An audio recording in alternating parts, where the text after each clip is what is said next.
네, 안녕하세요. 저는 한국교육환경보건의 박경훈이라고 하고요. 네, 저희는 이제 그 교육부의 그 교육환경 쪽으로 좀 전문적으로 관리하는 전문 기관이라고 조금 말씀을 드리겠습니다.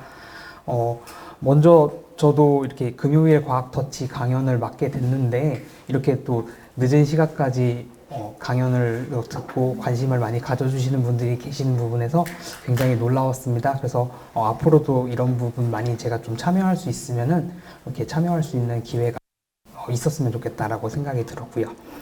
오늘 말씀드리려고 하는 부분은 일상에서의 학교 미세먼지 관리를 위한 학교 구성원의 역할이라고 제가 좀 주제를 잡았습니다. 이게 그냥 글만 보기에는 조금 좀 복잡할 수도 있을 것 같고 어려운 부분일 수도 있을 것 같은데 일단 포커스를 맞춰야 되는 부분이 일상에서의 관리라고 제가 좀 포커스를 주고 있습니다. 기존에 뭐 그 미세먼지와 관련돼서는 가이드라인이나 매뉴얼이 굉장히 많이 나와 있는데 실제 고농도 미세먼지에 대해서 관리는 진행되고 있지만 이제 일상생활에서 어떻게 관리를 해야 좀 미세먼지 영향을 줄일 수 있는지에 대한 가이드는 많지가 않더라고요. 그래서 저희가 이런 부분에 대해서 좀 연구가 진행이 필요하겠다라고 했고, 또 여기 화면 상단에 보시면은 이 학교 미세먼지 관리 기술개발 사업단이라고 정부 이제 국가 연구를 통해 가지고 이런 학교 미세먼지 관리를 위한 연구를 좀 장기간 진행을 하고 있습니다. 그래서 저희도 여기 사업단의 세부 기관으로 참여를 하고 있고요. 그래서 이 저희 사업단에서 나온 연구 결과들을 저희가 좀 집약해서 학교 구성원의 학생들이라던가 교직원이 좀 활용할 수 있는 안내서를 마련하는 게 주 목적이다라고 좀 말씀을 드릴 수 있을 것 같아요. 강연은 지금 미세먼지에 대한 일반적인 정의 부분부터 제가 안내를 드릴 거고요. 미세먼지에 대한 건강 영향이 어떻게 나타나는지, 그리고 학교 미세먼지는 또 어떤 특징이 있는지에 대해서 좀 이해를 돕기 위한 부분을 설명을 드릴 거고요. 학교 미세먼지 관리를 위해서는 어떤 방법이 있는지에 대해서도 말씀을 좀 드리려고 합니다. 마지막으로는 저희 연구 사업단에 대해서 간단하게 소개하는 쪽으로 강연을 진행을 하고자 합니다. 먼저 들어가기 앞서서 미세먼지에 대한 관심도가 라는 부분을 좀 말씀을 드리고 싶습니다. 2019년도에 미세먼지에 대해서 굉장히 관심도가 높아졌었어요. 국내외적으로도 그렇고. 그래서 국내에 이제 이런 부분들이 좀 관심이 높아졌는데, 실제 20년도, 21년도에는 코로나 영향 때문에 미세먼지에 대한 관심도가 살짝 누그러졌는데, 얼마 전에 또 고농도 미세먼지 발생하면서 미세먼지가 계속 영향을 주고 있다는 부분이 확인이 됐기 때문에 이런 부분에 대한 관심도 지속적으로 이어지지 않을까라고 생각을 해서 이 부분을 넣게 됐습니다. 국내외에서 다양한 연구 결과를 발표를 하고 있는데요. 아무래도 국외 같은 경우에는 1980년대부터 이런 연구들이 계속해서 수행이 되어 왔었고, 건강에 대한 부분에서도 발암 가능성이 있다 등등 이제 여러 영향에 대해서 발표를 하고 있습니다. 국내에서도 2000년대 초반부터 해서 미세먼지에 대한 관심을 갖기 시작해서 다양한 연구 결과가 나오고 있고요. 이제 미세먼지에 대한 독성이나 위해성에 대해서 연구가 많이 진행됐지만, 이제 아무래도 노출됐을 때 어떤 건강 영향이 있는지에 대해서도 관심도가 높아질 수밖에 없는 부분이어서 그 부분이 높아지고 있다는 부분을 말씀을 드리겠고요.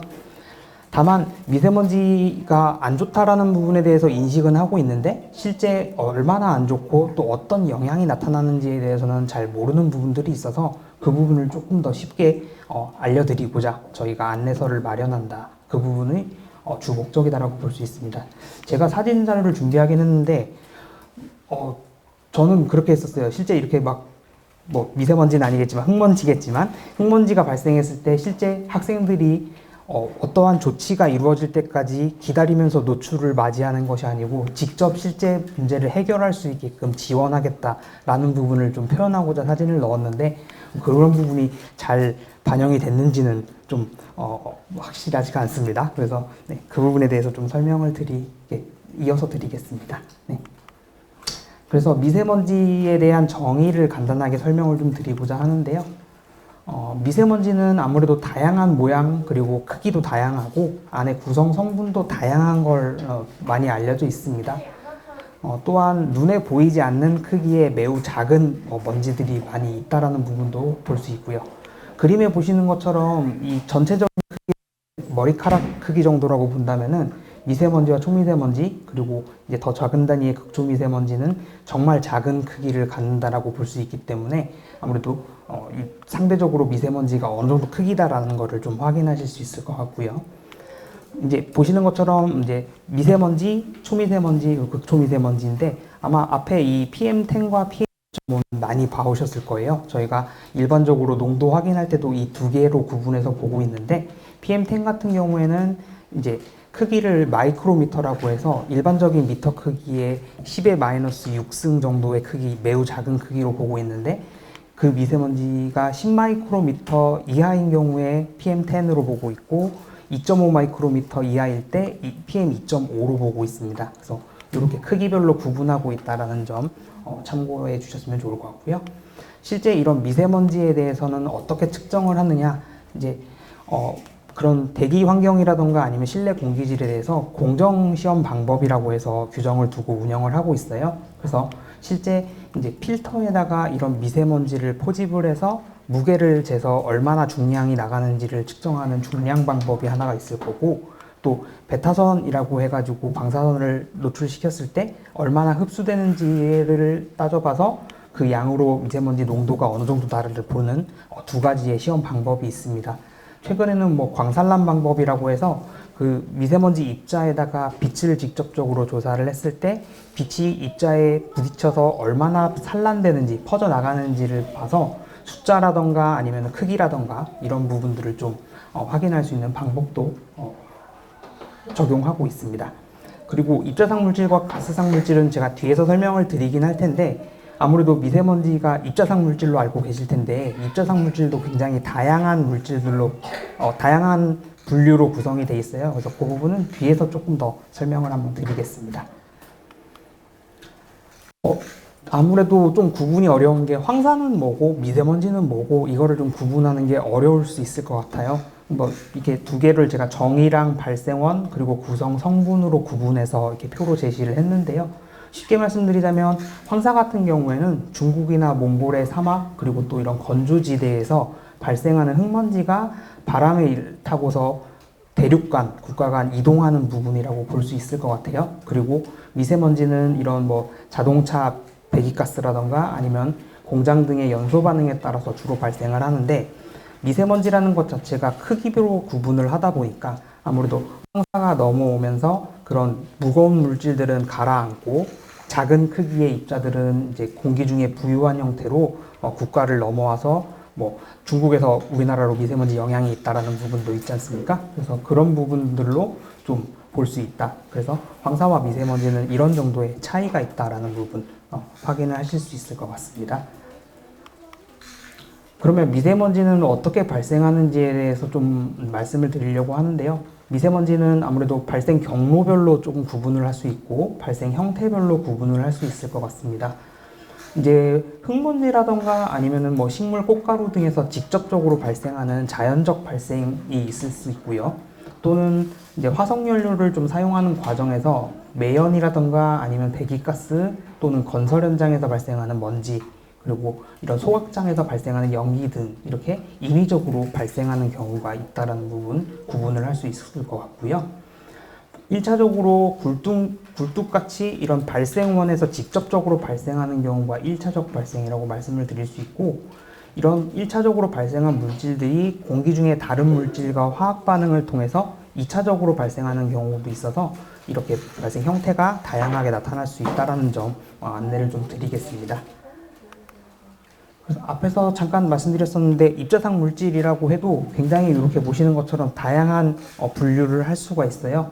일반적으로 아시는 경우는 더스트라고 하죠. 분진이라고 하는데 그냥 고체상 입자라고 보시면 될 것 같고 이런 에어로졸 형태로도 입자상 물질이 존재할 수 있다.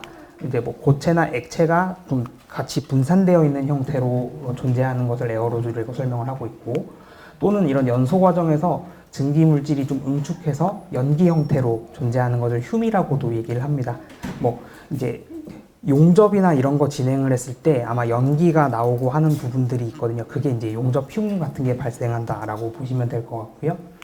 이제 스모크는 유기물질이 불완전 연소할 때 생성되는 고체 입자를 또 스모크라고 얘기하기도 합니다. 미스트 같은 경우에는 이러한 액체가 비산되고 그리고 또 화학 반응으로 인해서 액체 상태가 공기 중에 부유하고 있는 부분을 미스트라고 얘기하고, 이 미스트가 눈에 보이는 정도로 농도가 유지가 됐을 때 포그, 안개라고 하죠. 네, 안개 형태로도 유지가 된다라고 말씀을 드리겠습니다. 그리고 이제 대기오염 물질 부분에서 스모그 현상이라고 얘기를 하는데, 이 스모크와 포그가 좀 섞여 있는 형태다라고 예시로 보시면 될 것 같습니다. 그래서 이러한 입자상 물질을 통칭할 때 파티큘레이트라고 얘기를 하고, 앞에서 보셨던 PM10 같은 경우도 파티큘레이트 매러라고 해가지고 고체상 입자상 물질이라고 확인하시면 될 것 같습니다. 그럼 또 입자상 물질을 확인했으면 저희가 가스상 물질을 확인을 해야 되거든요.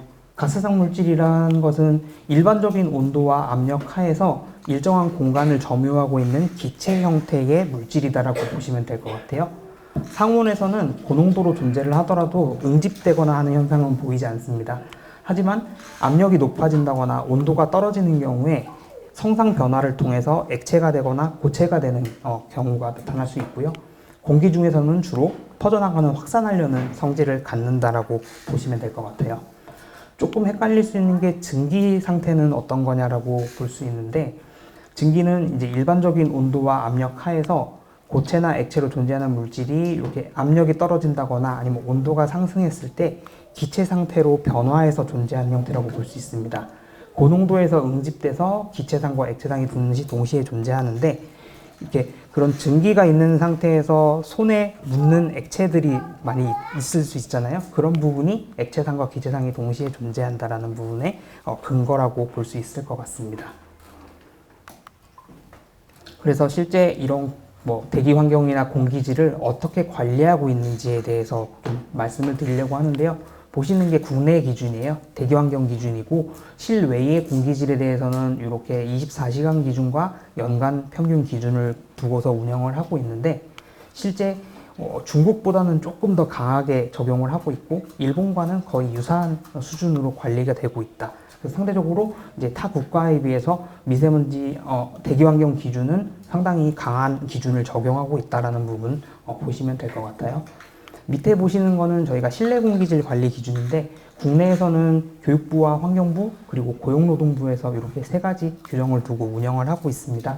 보시는 것처럼 교실 등에는 PM10이 75 마이크로그램 per 큐빅미터인데, 이제 앞에서 말씀드렸던 PM10은 10 마이크로미터잖아요. 근데 여기 보시는 건 농도다 보니까 그 세제곱미터라는 부피 안에 이 미세먼지가 몇 그램 정도 들어가 있는지, 마이크로그램이다 보니까 앞에 설명드렸던 것처럼 굉장히 작은 양의 질량이 들어가 있는 건데, 그게 이제 75 이하 그리고 35 이하로 관리되고 있다라는 부분 좀 말씀을 드릴게요.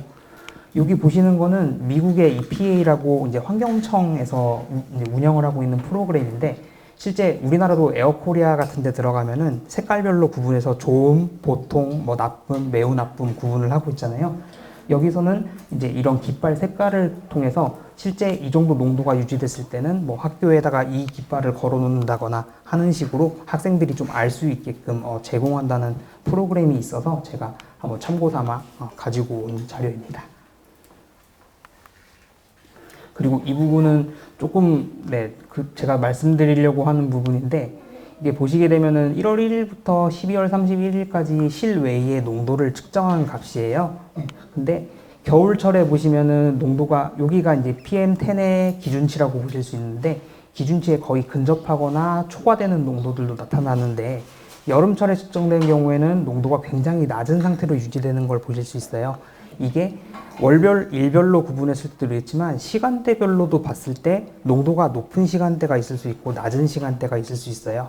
저희가 적용을 하는 부분은 앞에서 말씀드렸던 것처럼 이제 평균값을 적용을 하다 보니까 이 평균을 만족하냐 안 하냐로 구분을 하고 있는데, 실제 여기서 봤을 때 평균값을 적용하는 것도 한계는 있다라는 부분을 좀 말씀드리려고 하는 거예요. 시간대가 높을 수 있기 때문에 이 높은 시간대에 일상적인 관리를 통해서 저희가 미세먼지를 관리해 주면은 기준치를 초과하지 않게끔 충분히 관리가 가능한 부분이기 때문에, 그 시간대별로 농도 변화가 나타날 수 있다라는 점을 좀 말씀드리려고 제가 슬라이드를 준비했습니다. 이렇게 고요. 실제 그러면 미세먼지에 노출됐을 때 어떤 건강 영향이 나타나는지에 대해서 조금 설명을 드리고자 해요. 보시는 것처럼 실제 이제 미세먼지가 노출되는 경로는 아무래도 호흡기를 통해서 체내에 들어오게 될 거예요. 그러면은 체내에 들어왔을 때 폐에 이제 가장 먼저 영향을 주게 될 텐데, 실제 세포에 이런 자극이 입자상 물질, 고체 형태가 계속해서 이제 자극을 주는 거기 때문에 세포에 염증을 일으켜서 쉽게 말해 염증 반응이 일어난다라는 것을 설명을 드리는 부분이고요. 실제 세포 내에 이제 영향을 계속 받는 수용체가 이런 자극이라던가 염증을 해결하기 위해서 자율신경계라던가 내분비계 반응을 통해서 뭔가 문제를 해소하려고 계속 노력을 할 거예요, 인체에서는. 그렇다 보니까 이런 반응이 나타나서 아픈 증상이 나타나게 될 거고, 실제 정말 작은 크기의 입자들은 이런 폐포의 벽을 침투를 해서 혈액으로 이동해서 여러 장기에 직접적으로 영향을 주는 경우도 있다라는 연구 결과들이 많이 나왔어요. 제가 몇몇 개 찾아본 부분에는 실제 심장 쪽에도 이동을 할 수 있고, 이제 뇌에 BBB라고 해서 블러드 브레인 이제 베리어라고 있는데, 그 부분을 통과해서 뇌에도 영향을 줄 수 있고, 실제 위라던가 다른 장기에도 자극을 줄 수 있는 가능성은 있다라는 연구 결과들이 많이 확인이 됐어요. 그렇다 보니까 전신 반응을 유발할 가능성은 충분히 있다라는 부분을 좀 말씀을 드리고 싶어요. 다음 부분 보시게 되면은 제가 그래프로 이제 미세먼지 노출 수준이 높아짐에 따라서 증상이 나타나는 강도가 어떻게 되는지에 대한 그래프를 가지고 왔는데, 여기 파란색 그래프가 일반인에 대한 부분이라고 한다면, 이 빨간색 부분이 조금 더 민감한 집단에 해당되는 부분, 그리고 초록색이 조금 더 저항성이 있는 사람들을 대상이다라고 보시면 될 것 같은데, 표를 해석하실 때 노출 수준이 적다고 하더라도, 낮은 농도에 노출이 된다고 하더라도 증상 발현이 즉각적으로 나타날 수 있는 민감군들이 있기 때문에, 이런 민감군들은 조금 더 이런 관리가 철저하게 이루어져야 된다는 부분을 말씀을 좀 드리려고 해요. 그래서 실제 호흡기계 질환이니까 이제 알레르기성 비염이라던가 아니면은 천식 같은 질환을 가지고 있는 분들도 있을 수 있고, 심내혈관 쪽 심근경색이라던가 아니면은 그런 허혈성 심장 질환이라던가 이런 부분들을 가지고 있는 분들도 영향을 받을 수 있고, 고혈압이나 당뇨, 비만 같은 질환을 가지고 있는 분들도 증상이 더 강하게 나타날 수 있다는 부분 조금 말씀을 드리고 싶어요. 그리고 민감군으로 우리가 주로 보는 노인이나 임산부 그리고 어린이 등에게 미세먼지 노출이 상대적으로 좀 더 치명적일 수 있다라는 부분을 좀 말씀을 드리고 싶습니다. 그래서 이런 미세먼지의 유해성을 좀 판단을 할 때 물론 다양한 부분을 볼 겁니다. 이제 그런 미세먼지가 어떤 종류, 어떤 구성 성분으로 되어 있는지, 그리고 얼마나 노출됐는지, 그리고 노출되는 농도는 어느 정도 수준인지도 보고 있는데, 실제 입자의 크기가 굉장히 중요하다고 볼 수 있을 것 같아요.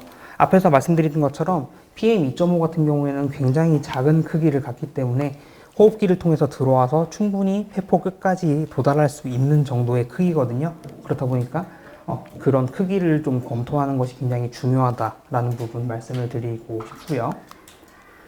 보시게 되면 이제 이쪽 상기도 쪽하고 이제 폐포 쪽하고 아예 허파과리 쪽까지 들어가게 되는데, 이 입자 크기에 따라서 큰 입자 같은 경우에는 코의 코털이라든가 아니면은 점액 성분으로 인해 가지고 걸러질 텐데, 그것보다 더 작은 입자들은 이렇게 상기도를 통해서 폐포 허파과리 쪽까지 들어갈 수 있다라는 부분 말씀을 드리겠고요.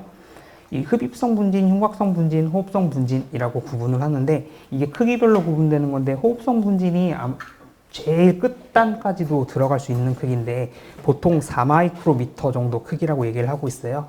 앞에 말씀드렸던 PM2.5 같은 경우에 2.5마이크로미터 이하니까 이것보다 더 작으니까 충분히 끝쪽까지도 도달할 가능성이 있겠죠. 그리고 아까 말씀드렸던 것처럼 폐포 벽을 통과해서도 물질이 이동할 가능성도 있다라는 부분을 조금 제시를 하겠고요.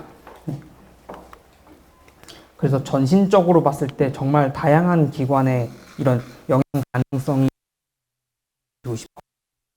그리고 말씀드리려고 하는 거는 미세먼지가 너무 위험하다라는 부분을 말씀드리기보다는 실제 이런 영향들이 있을 수 있기 때문에 본인이 이런 증상이 나타났을 때 미세먼지 영향일 수도 있겠다라는 기본적인 인식을 하고 계셨으면 좋겠다라는 점에서 말씀을 드리는 거예요. 절대 과도하게 제가 뭐 미세먼지가 정말 몸에 해롭습니다라고 말씀드리는 부분은 아니에요. 정말 예전에 한번 제가 설명드렸을 때 미세먼지가 단순히 피부에 묻기만 해도 무슨 큰 문제가 발생하는 것처럼 생각하시는 분들이 계셨는데 그렇게까지는 아니지만 저희가 이런 증상이 나타날 수 있기 때문에 충분히 관리를 해야 된다라는 부분으로 제시를 하려고 하고 있습니다. 보시는 것처럼 호흡기에 라던가 비염이라던가 이런 부분들도 영향이 있고 아토피 같은 경우에 피부 질환으로 나타날 수 있고요. 그리고 최근에는 학생들의 이제 어린이들 그 ADHD라고 이제 정신질환 도 미세먼지가 영향을 줄 수 있다는 부분도 좀 확인된 부분이 있어서 그 부분도 넣었고요. 최근에는 이 대뇌피질이라고 해서 이 벽이 조금 얇아지는 현상도 있고 또는 치매죠. 알츠하이머에 대한 영향도 줄 수 있다는 부분도 확인된 연구가 있어서 정말 신체뿐만 아니라 정신적으로도 다양한 영향을 줄 수 있다는 부분 조금 말씀을 드리고자 했습니다. 그래서 실제 이렇게 낮은 수준의 농도에 노출되더라도 건강 영향이 발생할 수 있기 때문에 가능한 낮은 농도로 관리하는 것이 적절하다는 부분을 좀 말씀을 드리고 싶어요. 근데 학교 미세먼지는 그럼 어떤 특징이 있길래 이렇게 학교 미세먼지를 관리해야 되냐에 대해서 조금 말씀을 드리려고 해요. 그리고 이 이제 학생분들은 학교에서 생활을 오랜 기간 하는 거기 때문에 이런 부분에 대해서 좀 충분히 인지하고 있어야 된다라는 부분을 좀 말씀을 드리고 싶어요. 학교라는 이제 공간의 특수성을 좀 설명을 드리고 싶은데 아무래도 학생들은 성인에 비해서 신체적으로나 정신적으로 좀 미성숙한 상태입니다. 엄청 활발하게 성장하는 단계고요. 그런 민간분들이 생활하는 공간이 학교라고 말씀을 드리고 싶고 한 교실 내에 다수가 활동을 하기 때문에 학생들 간의 밀집도가 다른 이제 공간에 비해서는 높은 수준이라고 말씀을 드릴 수 있습니다. 그리고 이제 교실의 목적에 따라 오염물질의 발생 가능성도 가지고 있고 실제 난방이나 환기 그리고 냉방 장치 사용을 많이 하기 때문에 이런 부분에 대해서도 관리가 잘 되지 않으면은 영향을 받을 수 있다라는 부분도 말씀을 드리겠고요. 학교에서 좀 이루어지는 특별한 현상인데 등하교 시간대에 학생이든 교직원들이든 굉장히 밀집되는 현상이 나타난다는 부분도 중요하게 볼 수 있을 것 같습니다. 그래서 이런 학교에 대한 특수성이 있다는 점을 확인을 할 필요가 있겠고요. 학생의 미세먼지 노출이 그러면 어떤 특성을 갖느냐라고 말씀을 드리고 싶을 때 앞에서 말씀드린 것처럼 신체나 생리적으로 굉장히 활발한 성장 단계에 있습니다. 그렇고 또 이제 이 미세먼지류랑 건강 영향이 더 크게 작용할 가능성은 어린 나이 때부터 지속적으로 이 환경 유해 물질에 노출이 되기 때문에 조금 확인을 하시면 될 것 같아요.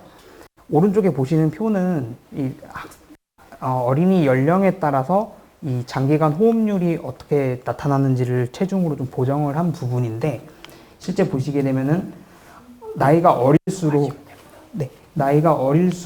호흡률이 굉장히 높다 보니까 실질적으로 오염물질이 발생했을 때 인체에 노출되는 양도 많을 수 있다라는 부분을 간접적으로 확인할 수 있는 그래프예요. 그렇다 보니까 이제 그 오염물질이 발생했을 때 어린 나이 때부터 장기간 노출이 될 수 있다라는 부분 말씀을 드리겠고 실제 이 부분도 중요한 게 오염물질이 만약에 존재하고 있으면은 그 오염물질로부터 스스로를 보호하기 위해서는 아무래도 성인의 도움이라던가 이런 부분이 좀 필요해서 굉장히 의존적으로 될 수밖에 없는 상황이 될 것 같아요.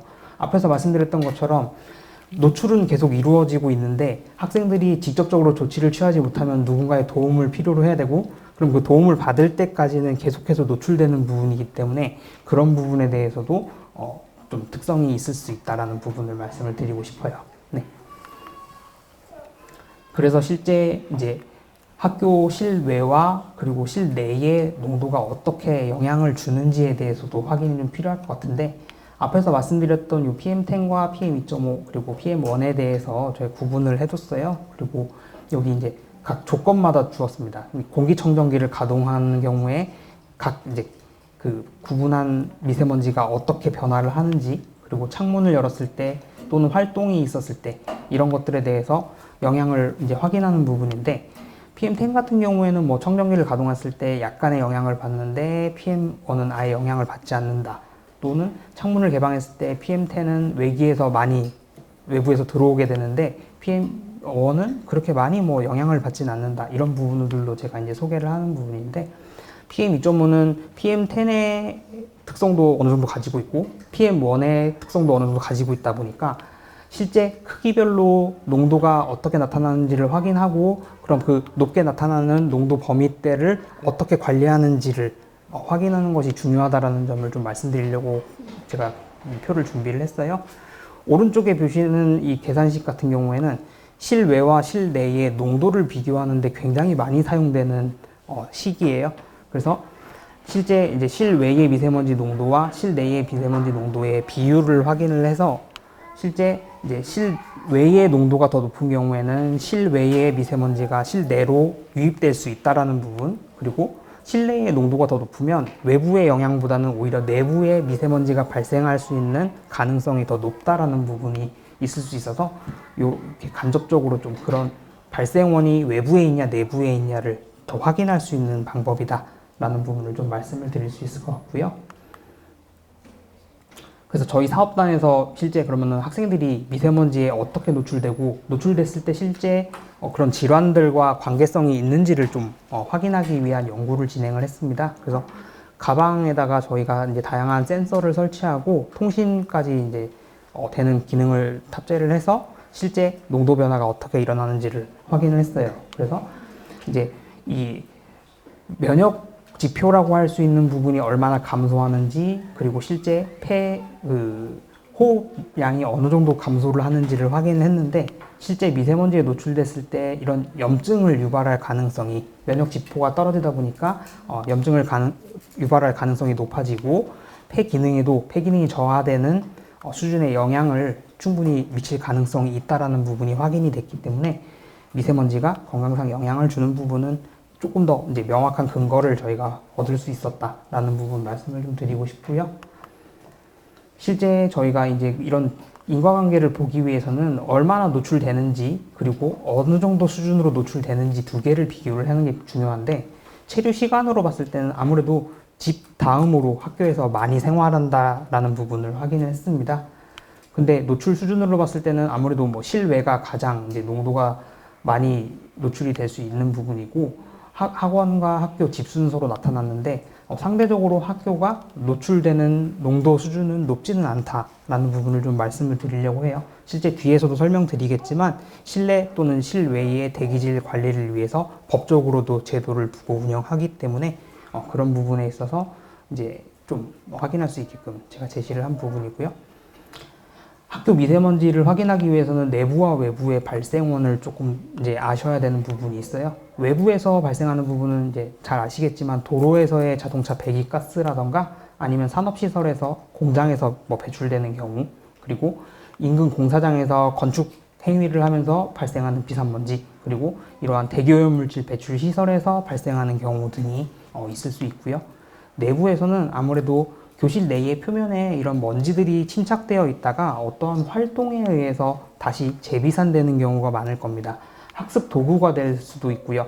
또는 학생들의 옷이나 이런 부분에 붙어 있는 부분이 활동으로 인해서 다시 재비산되는 경우도 있을 수 있고, 또는 외부에 이런 오염물질이 있는 게 내부로 유입되는 경우도 있고, 이러한 공기정화 장치를 잘 관리하지 못해서 내부에 쌓인 먼지가 다시 재비산되는 경우도 있을 수 있다는 부분 말씀을 드리겠습니다.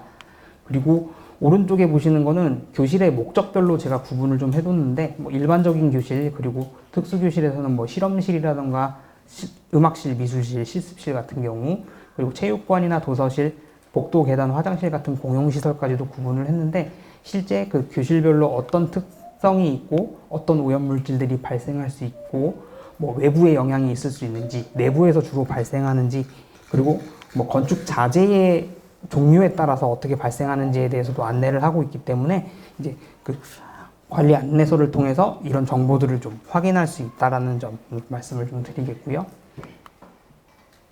그래서 저희가 실제 그러면은 학생들이 활동할 때 먼지가 많이 발생한다고 하는데 그러면 얼마나 많이 노출이 되느냐를 확인한 이제 연구 내용인데요.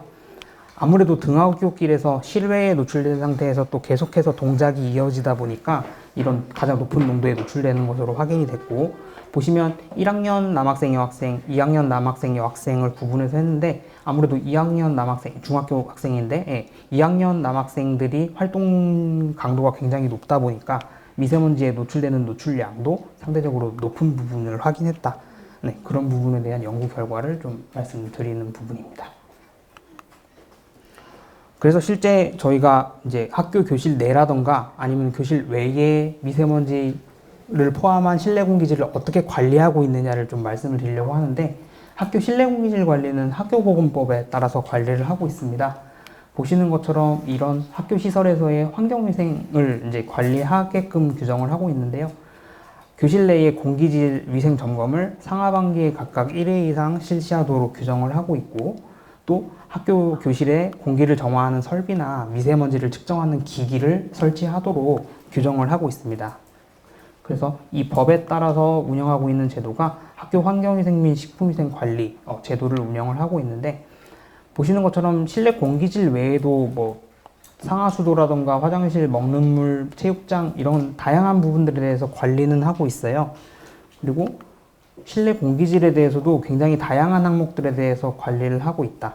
각각의 기준치를 확인하고 이제 기준치를 초과했을 때 어떤 조치를 취해야 되고 이런 것들에 대해서도 제도적으로 운영은 하고 있다는 부분 말씀을 좀 드리겠고요.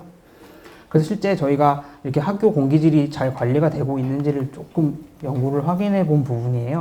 보시게 되면 이제 PM10, PM2.5, PM1으로 구분을 했는데, 실제 이제 수업이 시작되고 나서 수업 이제 그 전에 기간에 학생들이 활동을 하다 보니까 조금 농도가 높아지고, 실제 수업 기간에는 처음에는 활동이 좀 높아졌지만 수업 중에는 그러한 움직임들이 많지 않다 보니까 농도가 서서히 이제 유지가 되다가 쉬는 시간이 됐을 때 학생들이 갑작스럽게 딱 움직이다 보니까 농도가 높아지는 걸 확인했고, 실제 이제 이런 경우에 환기라던가 이런 부분들이 진행되면 농도가 뭐 낮아지거나 할 수 있겠지만 이때는 별도로 진행된 부분은 없었던 것 같아요. 그래서 또 교시가 시작되고 높아지고 쉬는 시간 때도 높아지고 하는 부분들을 확인을 했었고요. 실제 교시가 끝나고 나서 점심시간이 됐을 때 초기에 활동이 막 진행됐다가 이제 후반부 쪽에는 좀 이제 낮아지는 경향을 봤는데, 아무래도 학생들이 밥을 먹고 나서 외부에 나가서 이제 뭐 운동장에서 논다던가 하는 쪽으로 이렇게 진행을 하다 보니까 아마 농도가 낮아진 걸로 저희가 예상은 하고 있습니다. 그래서 이렇게 관리가 되고 있다라는 부분 좀 확인을 했고, 내부의 경향이 어떻게 나타나는지도 좀 확인을 했고요. 네. 그러면 이제 외부에 대해서는 어떻게 공기를 관리하고 있나라고 봤을 때, 저희가 교육환경 보호에 관한 법률이라고 해서 또 다른 법령으로 관리를 하고 있어요. 이 법 같은 경우에는 이제 교육환경 평가라는 것을 받게끔 안내를 드리고 있는데, 이제 학교가 신설되는 경우, 그리고 기존 학교 주변에서 어떤 건축 행위라던가 뭔가 공기질을 좀 악화시킬 수 있는 작업들이 이루어졌을 때를 구분해서 평가를 하고 있어요. 신설학교 같은 경우에는 기존에 주어진 환경 조건 하에 학교가 들어서는 입장이기 때문에 과연 그 지역 내의 대기 환경이 학교가 들어섰을 때 양호한지에 대해서 평가하고, 또한 주변에 어떠한 대기 오염을 유발할 수 있는 유발원이 있었을 때 그 유발원으로부터 최대한 거리상 떨어뜨리거나 아니면 영향을 최소화할 수 있는 위치를 선정하는 평가를 한다라고 보시면 될 것 같고, 학교 주변에서 기존 학교 같은 경우에는 어떠한 뭐 건축 행위가 이루어졌을 때 그 건축 행위로 인해서 발생하는 오염물질의 영향을 최소화할 수 있는 학교 중심의 저감 대책이 어떤 것들이 있는지를 평가하고, 실제 그렇게 저감 대책을 통해서 공기질을 관리하는지에 대해서 평가하는 제도라고 말씀을 드릴 수 있을 것 같아요.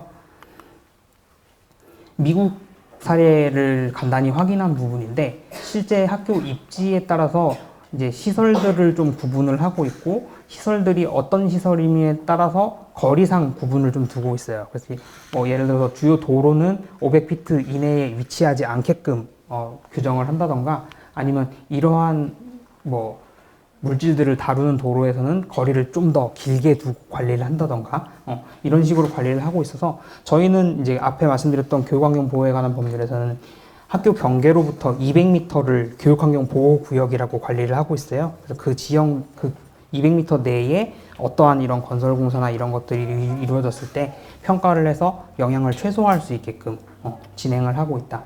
뭐 대기질뿐만 아니라 사실 뭐 다른 항목들도 많이 있기는 한데 저는 오늘 말씀드리려는 게 이제 미세먼지다 보니까 대기질 쪽으로 설명을 좀 드렸고요. 이렇게 관리를 하고 있는데 그러면 저희가 그럼 학교 주변의 미세먼지 농도는 잘 관리가 되고 있는지를 좀 확인할 필요가 있겠다 싶어서 저희가 케이스를 좀 세 가지로 구분을 했어요. 그래서 양호한 지역 내에 학교가 있는 경우, 그리고 도로나 교통시설이 조금 밀집해 있는 경우, 그리고 산업시설 근처에 학교가 있는 경우에 세 가지 케이스로 구분을 해서 농도를 확인해 봤는데 아마 이제 다들 잘 알고는 계실 거예요.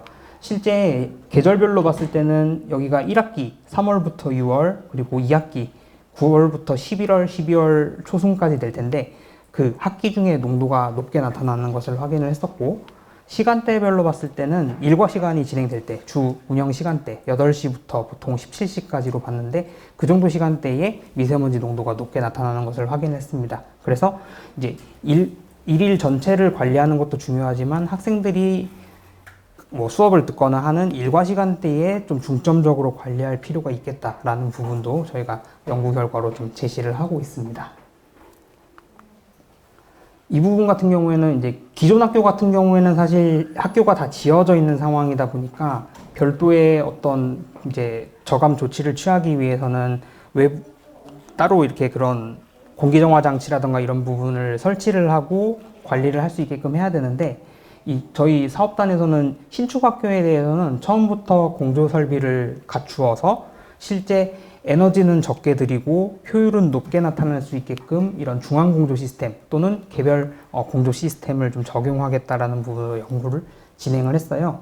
그래서 보시게 되면 이제 이런 공조 시스템 같은 경우에는 내부의 오염물질을 외부로 배출하고 외부의 신선한 공기를 내부에 유입시켜서 내부 공기질을 좀 이제 쾌적하게 관리한다는 측면이 있는데 실제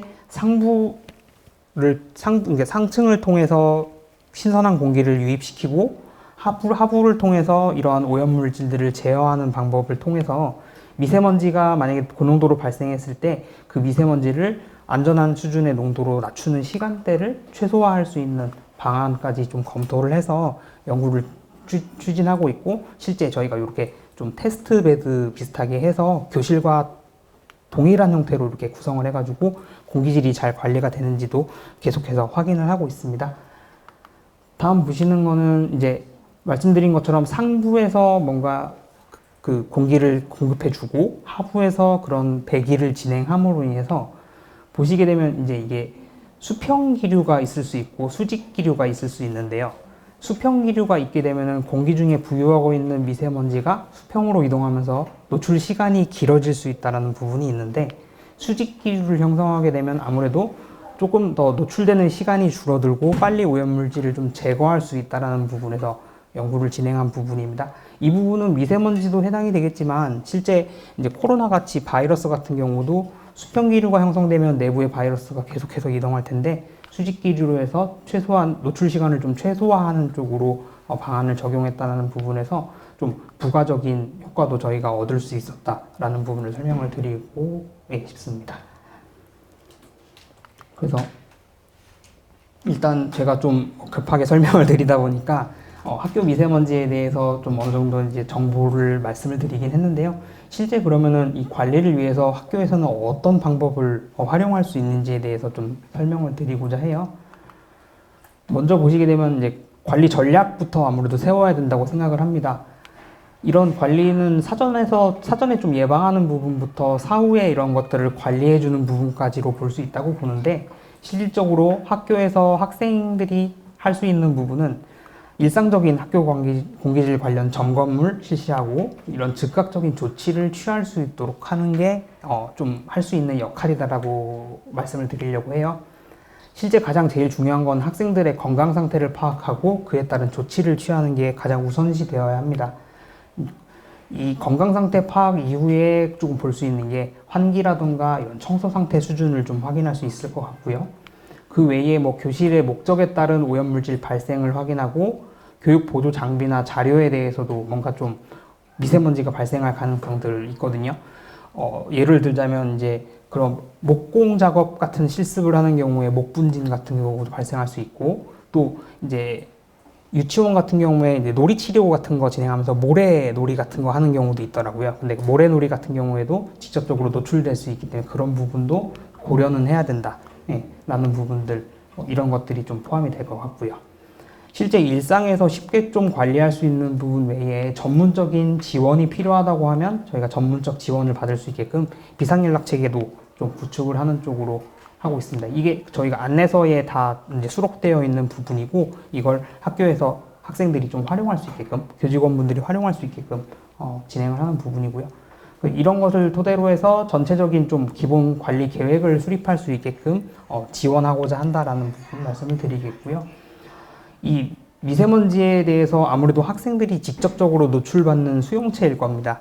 그래서 이제 아무래도 좀 이런 수용체가 될 텐데, 수용체이자 아무래도 가장 먼저 문제에 접근하고 문제를 해소할 수 있는 관리자의 역할도 충분히 가능하다고 봅니다. 그리고 항상 소극적으로 그런 것들에 대해서 대응이 왔는데, 그 소극적 대응보다는 직접적으로 문제를 해소해서 본인들의 건강을 스스로 조금 더 안전을 확보할 수 있는 이런 체계로 가는 것이 좀 중요하지 않을까 싶어서, 그런 부분들도 저희가 안내서를 통해서 조금 제공을 하려고 구성을 하고 있습니다. 네, 말씀드린 것처럼 이 관리 안내서의 주 목적은 일상적인 학교 미세먼지 점검입니다. 고농도 미세먼지에 대해서는 다양한 매뉴얼들이 나와 있지만 실제 일상 점검에 대해서는 이런 부분들이 확인이 되지 않고 있고, 또 그런 매뉴얼이 책자 형태로 나오다 보니까 사실 학생들은 관심도가 떨어지면 그런 책자를 안 보거든요. 제가 봤을 때. 그렇다 보니까 학생들이 조금 관심을 갖고 손쉽게 활용할 수 있는 매체도 마련이 필요하다고 생각을 해서, 뭐 스마트폰 앱이라든가 뭐 다양한 매체를 좀 검토를 하고 있습니다. 영상 자료라든가 그런 부분도 검토를 하고 있고요. 전반적인 활용 체계도 말씀드리면, 학교 구성원들이 이 안내서를 통해서 지식 정보를 얻고, 그 다음에 점검을 통해 문제 해결 방법을 확인하고요. 그 문제 해결을 통해서 학교 미세먼지를 관리를 하게 되는데, 실제 외부의 전문 지원도 받을 수 있게끔 구성하고 있다라는 부분으로 말씀드리려고 합니다. 네. 국외에서 사례를 먼저 분석을 했었어요. 저희가 이거 연구 진행을 하기 전에. 근데 캐나다든 미국이든 유럽연합이든 런던이든 다양하게 이 학교 공기질 관리에 대해서 연구를 진행을 했는데, 실제 각 국가들이 나온 결과가 학교 구성원들이 손쉽게 활용할 수 있는 도구가 필요하다라는 부분이 중점적으로 나왔고, 저희도 이것과 여기서 추구하는 방향성과 유사하기 때문에 학생들이 어떻게든 쉽게 접근하고 용이하게 활용할 수 있는 부분이 중요하다라는 부분으로 접근을 했습니다. 조금 더 이제 미세먼지 관리 방법에 대해서 세부적으로 말씀을 드릴게요. 잘 아실 거예요. 외부 농도를 확인하는 게 굉장히 중요합니다. 실외의 농도가 높음에 따라서 이제 뭐 외부 활동을 줄인다던가 이런 행동 조치도 가능할 거고요. 이 실외의 농도가 실내에 영향을 줄 수 있다라는 부분도 앞에서 확인했기 때문에 이 농도를 확인하는 게 굉장히 우선순위가 될 거다라는 부분을 좀 말씀을 드리겠고요. 네. 그 다음에 평상시에 건강 수칙을 좀 준수하는 것도 중요하다고 봅니다. 미세먼지에 대해서 좀 민감군, 뭐 이렇게 그 아토피가 있다거나 아니면은 혹 알레르기성 비염이 있다거나 이런 질환들을 겪고 있는 민감군인 경우에는 스스로 이런 것들을 인식을 해서 일상에서의 미세먼지 노출을 줄이기 위한 노력을 해야 된다라고 생각을 하고 있어요. 실제 이게 제가 요거 마스크 종류를 넣으면서 보건용 마스크를 좀 준비하고 필요시에 착용하는 게 필요하다라고 말씀을 드리고 있는데, 저는 이렇게 말씀드리고 있어요. 보건용 마스크는 정말 최후에 사용하는 개인 보호 장비입니다. 처음부터 이걸 적용하는 게 아니고요. 환기라든가 청소라든가 어떤 공학적인 부분으로 대책이 적용이 가능하다면 그 부분으로 미세먼지를 저감시키고, 실제 이런 공학적인 부분으로도 저감이 어렵다고 하면 외부 수업을 내부 수업으로 이제 좀 대체를 한다던가 하는 행정적인 대책으로 적용을 해서 미세먼지를 저감하는 게 중요하다고 보고 있습니다. 실제 이런 것들이 다 적용이 어렵다라고 하는 경우에 보건용 마스크를 통해서 개인 호흡기 정도는 정말 최후의 보호하자라는 부분을 말씀을 드리는 거여서, 이 보건용 마스크 착용이 정말 주가 된다라고 생각하시지는 않으셨으면 좋겠어요. 네, 최후에 적용하는 거다. 네, 그리고 학생들마다 아마 이런 건강 영향 나타나는 게 다를 수 있어서 같은 농도에 노출이 되더라도 어떤 학생은 아무 증상이 없는 반면 어떤 학생들은 기침이나 두통이나 이런 증상들이 나타날 수 있어서 그럴 때 조금 그 노출 장소를 회피할 수 있는 용도로 좀 단기간 적용하는 게 필요하지 장기간 적용하는 것도 좋은 방법은 아니다라고 말씀을 좀 드리려고 해요. 네. 그래서 이렇게 개인 보호 장비를 준비하는 것도 중요하다.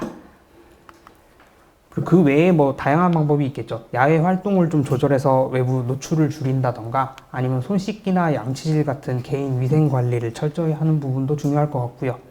물을 많이 마시거나 과일, 채소를 섭취하는 부분은 앞에서 염증 반응 말씀드렸잖아요.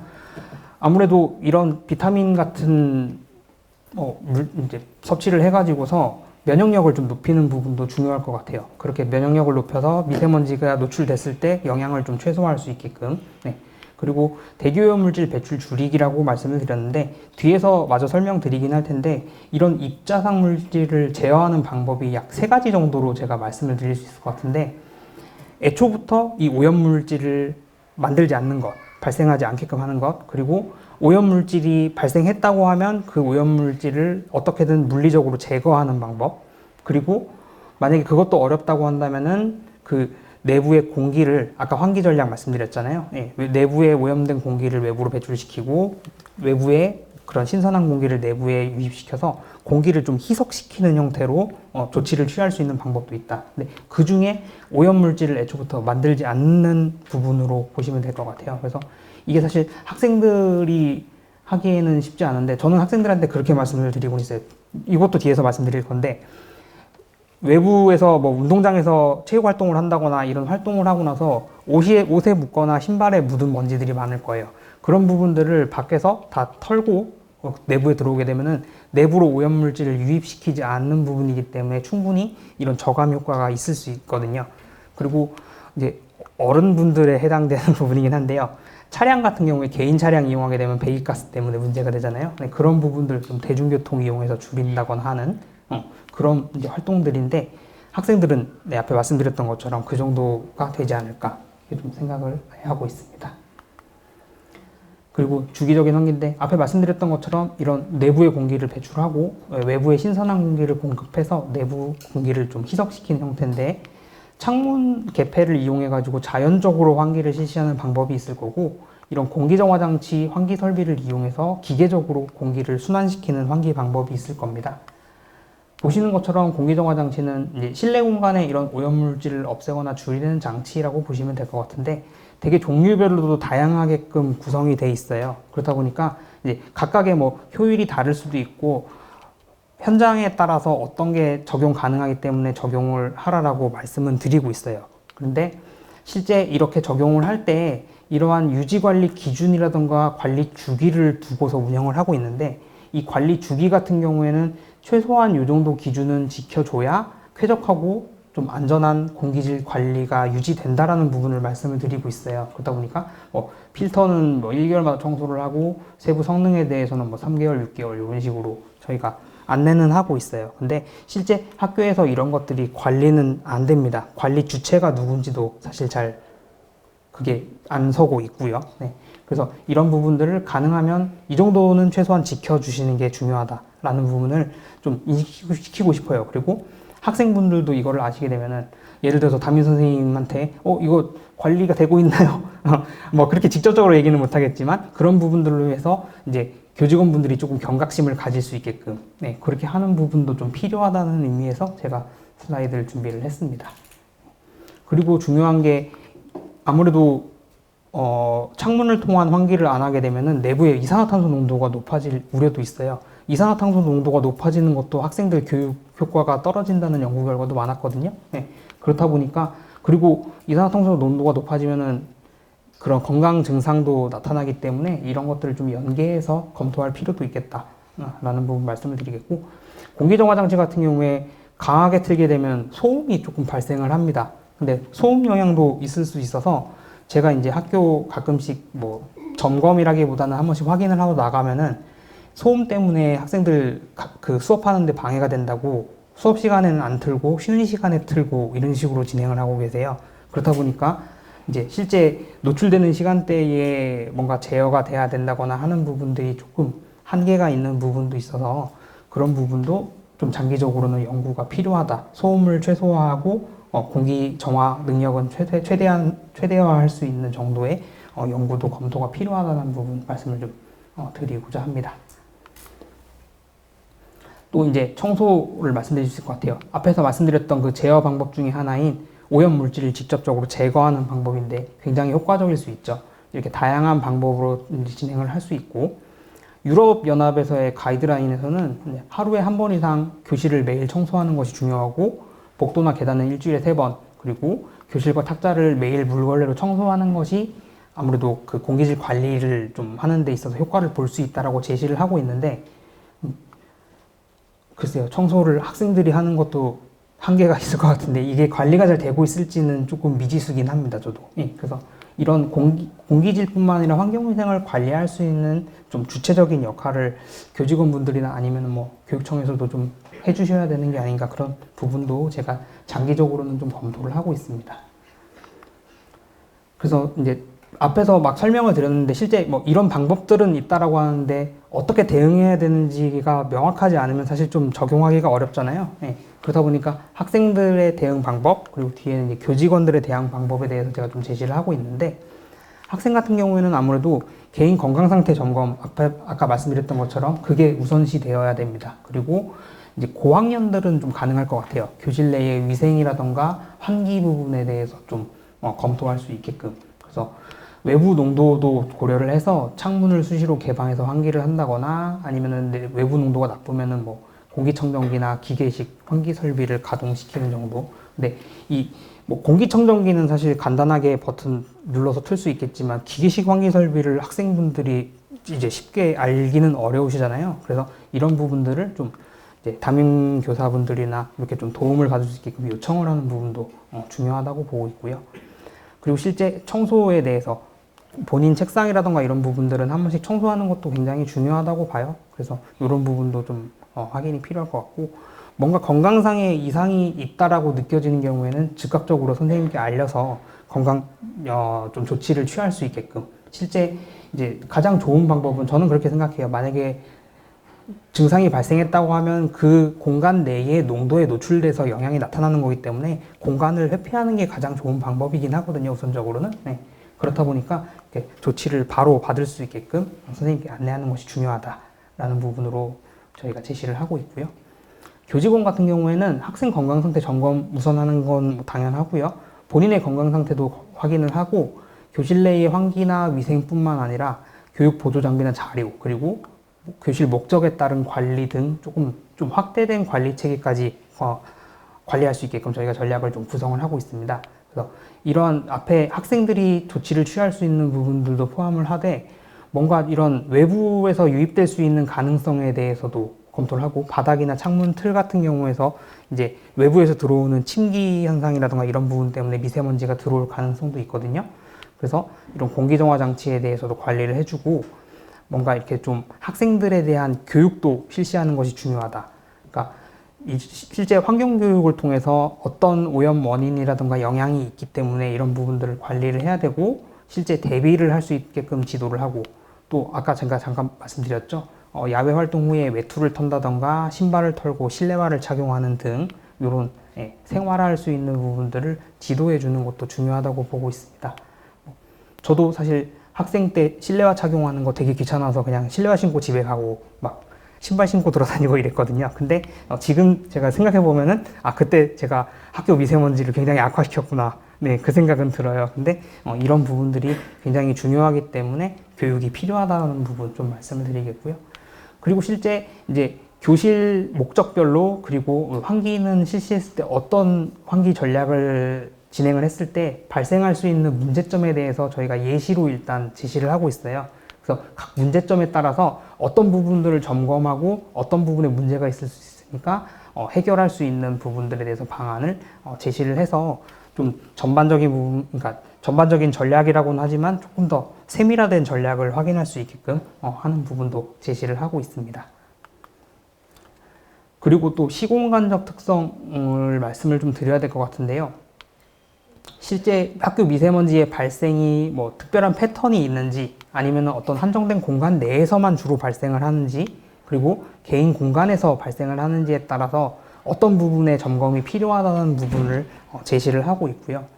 실제 시간적으로 이제 학교 수업이 시작되고 초반에 증상이 나오는지 아니면은 뭐 제실 시간 동안 계속해서 악화가 된다든지 간헐적으로 나오는지 이런 시간적인 패턴에 대해서도 어떤 부분을 점검해라 라는 정도를 제시를 하고 있습니다.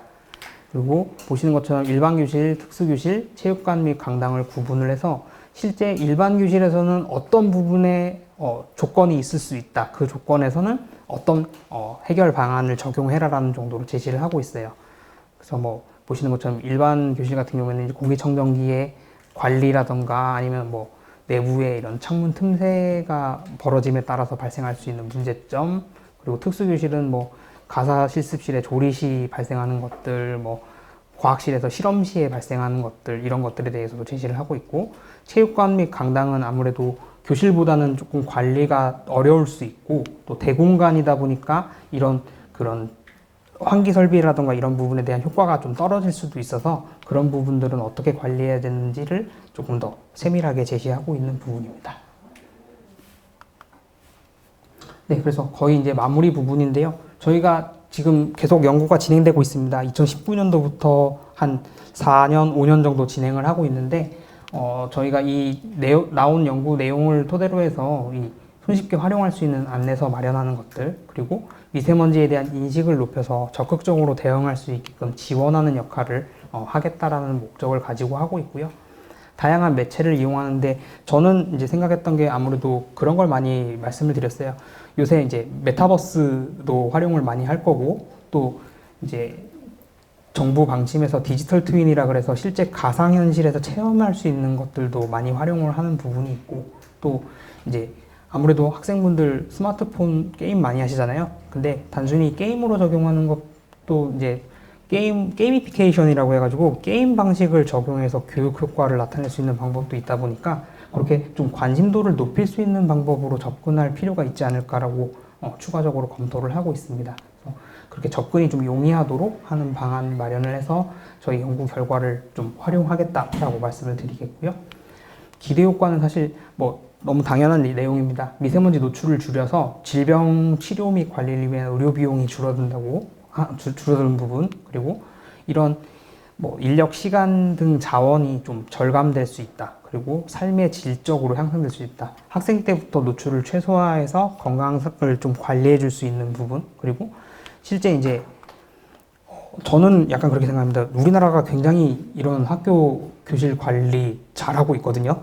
생각보다 많이 잘하고 있어요. 타 국가에 비해서. 그래서 저희가 이런 법이나 제도를 좀 개선하고 선진화를 해서 타 국가랑 교류를 해서 저희가 뭐 개발 국가라던가 이런 부분에 선진 제도를 좀 교류를 해주고 이런 제도 전파도 해서 저희가 학교 미세먼지 관리에 대한 좀 선진 국가로서의 역할도 가능할 수 있다라는 부분도 말씀을 드리고 있습니다. 네, 마지막으로 사업단 소개 간단하게 말씀을 드릴게요. 2019년도에 관심도가 굉장히 높아지면서 과학기술정보통신부하고 교육부에서 공동 주관으로 해서 연구가 진행이 됐어요. 환경이나 건축, 의학, 보건학, 뭐 기계 등등 이제 다양한 분야에 이제 석학분들께서 참여를 하셔서 그 기술개발 사업단이 구성이 됐고요. 실제 이제 거의 한 20개의 기관 정도의 학계나 전문 기관이 참여를 하고 있습니다, 현재. 그래서 이런 미세먼지 관리에 대한 다각적인 접근을 하고 있고요. 학교 현장에서 실제 적용하는 것이 중요하기 때문에 저희가 좀 실용적으로 활용할 수 있는 성과를 도출하는 게 주 목적이다라고 보시면 될 것 같아요. 이제 연구 거의 마지막쯤에 저희가 도입을 했습니다. 그렇다 보니까 학생이나 학부모, 교사나 이런 좀 현장의 목소리를 들을 필요가 있다라고 생각을 하고 있어서 올해 진행하는 부분에서는 약간 이런 민관 뭐 이렇게 협의를 통한 뭐 그런 의견을 수렴한다거나 하는 부분으로 좀 합리적인 연구 결과를 도출할 수 있게끔 그렇게 진행을 하고 있습니다. 그래서 앞에서 말씀드렸던 내용들이 다 여기서 나온 연구 결과예요. 이 미세먼지에 대한 뭐 특성이나 독성 그리고 위험성에 대해서 평가를 하고 실제 학생들이 노출됐을 때 건강 영향이 어떻게 나타나는지를 평가하는 부분, 그리고 공조 시스템을 이용해서 에너지를 최소화하고 이런 부분들을 관리할 수 있는 기술 마련, 그리고 학교 미세먼지와 관련된 법이나 제도 등을 조금 더 개선하는 쪽, 그리고 기존 학교에 대해서 실제 저희가 현장의 농도를 확인하고 어떤 조치들을 취할 수 있는지에 대해서 제도 개선 쪽도 좀 제공을 해서 컨설팅이라던가 이런 개선 방안들을 제시할 수 있는 쪽으로도 이제 연구가 진행되고 있다. 그래서 국가적으로도 좀 관심도가 높은 연구이기 때문에 아마 연구 결과를 활용하는 건 굉장히 큰 파급 효과가 있을 거다라고 정도 말씀을 드리겠습니다. 그래서 결론입니다. 최종적인 궁극적인 목적은 쾌적하고 건강한 교육 환경을 조성하는 겁니다. 학생들이 학교에서 교육을 받기 때문에 이런 환경적인 여건도 건강한 교육을 위해서는 충분히 만들어야 된다라고 생각을 하고 있고, 이런 양질의 교육을 받을 수 있게끔 기본적인 환경 조건 자체를 양질의 환경으로 만들어주자라는 주 목표가 있기 때문에 지속적으로 이러한 환경 개선을 위해 노력할 것이다 라는 부분을 제시를 했습니다. 사진 가져왔는데 굉장히 쾌적해 보이더라고요. 저는 그냥 봤을 때. 그래서 이런 환경이 조성될 수 있고 학생들이 자유롭게 공부할 수 있는 그런 환경을 조성하겠다라는 부분으로 강연을 좀 마무리하겠습니다. 네, 장시간 들어주셔서 너무나 감사드립니다. 네.